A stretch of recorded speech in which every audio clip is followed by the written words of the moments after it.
ನಮಸ್ಕಾರ ಎಲ್ಲ ಕಬ್ಬು ಬೆಳೆಗಾರರಿಗೆ. ನನ್ನ ಹೆಸರು ಮಹೇಶ್ ಹಾವಿನಾಳ್ ಅಂತೇಳಿ, ಉಕ್ಲಿ, ಬಸವನ ಬಾಗೇವಾಡಿ ತಾಲೂಕು, ಬಿಜಾಪುರ ಡಿಸ್ಟ್ರಿಕ್ಟು. ನಾನು ಗೆಳೆಯರೆ ಯುವಮಾರ್ಟ್ ಕಂಪ್ನಿಯ ಡೆವಲಪರ್ ಕಿಂಗ್ ಗ್ರೋತ್ ಈ 3 ಪ್ರಾಡಕ್ಟ್ಗಳನ್ನು ನಮ್ಮ ಕಬ್ಬಿಗೆ, ಜೂನಲ್ಲಿ ಹಚ್ಚಿದಂಥ ಕಬ್ಬಿಗೆ ನಾವು ಇದನ್ನು ಬಳಕೆ ಮಾಡಿದ್ವಿ. ಡ್ರೆಂಚಿಂಗ್ ಸಲುವಾಗಿ 2 ಡ್ರೆಂಚಿಂಗು 2 ಸ್ಪ್ರೇ ಮಾಡಿದ್ದೀವಿ. ನೀವು ಮುಖ್ಯವಾಗಿ ನಿಮ್ಗೆ ನಾನು ಏನು ತೋರಿಸ್ಬೇಕು ಇಲ್ಲಿ ಅಂತಂದರೆ, ವೆರೈಟಿ ಇರೋದು 86-032. ಇಲ್ಲಿ ನೋಡಿ ಸ್ವಲ್ಪ ನೀವು, ನಾವು ಡೆವಲಪರ್ ಬಳಕೆ ಮಾಡಿದ ನಂತರ ಯಾವ ಥರ ಇಲ್ಲಿ ಬೇರುಗಳು ಬಂದಿದೆ ಅಂತ ನಿಮಗೆ ಕಾಣಿಸುತ್ತಿಲ್ಲ.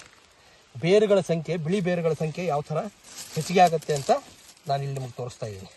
ಇಲ್ಲಿ ನೋಡಿರಿ, ಎಷ್ಟೊಷ್ಟು ಉದ್ದನೆಯ ಬೇರುಗಳಿದ್ದಾವೆ ಮತ್ತು ಫುಲ್ ವೈಟ್ ಕಲರ್ ರೂಟ್ ಇದ್ದಾವೆ. ಈ ಥರ ಇದ್ದಾಗ ನಮಗೇನಾಗುತ್ತೆ, ಯಾವಾಗಲೂ ಹೆಚ್ಚಿನ ಪ್ರಮಾಣದಲ್ಲಿ ಗಿಡ ಪೋಷಕಾಂಶಗಳನ್ನು ಹೀರ್ಕೊಳ್ಳೋದಕ್ಕೆ ಕೆಲಸ ಮಾಡುತ್ತೆ. ಆಮೇಲೆ ಪ್ರತಿಯೊಂದು ಗಣಿಕೆಗಳು ನಿಮಗೆ ಒಂದೊಂದು ಗೇಣು ಗಣಿಕೆಗಳಿದ್ದಾವೆ. ಆಮೇಲೆ ಗರ್ತ್ ನೋಡಿ, ಗರ್ತ್ ಯಾವ ಥರ ಇದೆ ನೋಡಿ. ಇನ್ನೂ 7 ತಿಂಗಳು ಕಬ್ಬಿದು, ಆಲ್ರೆಡಿ 9ರಿಂದ 10 ಗಣಿಕೆ ಆಗಿದೆ. ಒಂದೊಂದು ಗಡ್ಡೆಯಲ್ಲಿ ನಿಮಗೆ ಸುಮಾರು 8ರಿಂದ 10 ಬೇರೆ ಬೇರೆ ಕಬ್ಬುಗಳಿದ್ದಾವೆ, ಗಣಿಕೆಗಳಿದ್ದಾವೆ, ಕುಳೆಗಳು ಬಂದಿದ್ದಾವೆ. ಈಗ ಇಷ್ಟೊಂದು ಎತ್ತರ ಆದರೂ ಕೂಡ ನಿಮಗೆ ಹೊಸ ಕುಳೆಗಳು ಬರ್ತಾ ಇದ್ದಾವೆ. ಎಷ್ಟೊಂದು ಸ್ಟ್ರಾಂಗ್ ಆಗಿ ಬರ್ತಾ ಇದ್ದಾವೆ ಅನ್ನೋದು ನೀವು ಅಬ್ಸರ್ವ್ ಮಾಡಿರಿ ಗೆಳೆಯರೆ ಇದರಲ್ಲಿ.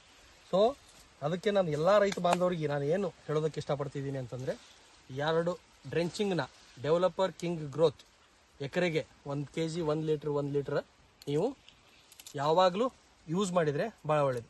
ನನ್ನ ಹತ್ರನೇ ನಾನು ಇನ್ನೊಂದು ಪ್ಲಾಟು, ಇದು ಕಂಟ್ರೋಲ್ ಪ್ಲಾಟ್ ಆಗಿ ಇನ್ನೊಂದು ಪ್ಲಾಟನ್ನು ಮಾಡಿದ್ದೀನಿ. ಇಲ್ಲಿ ಬೇಕು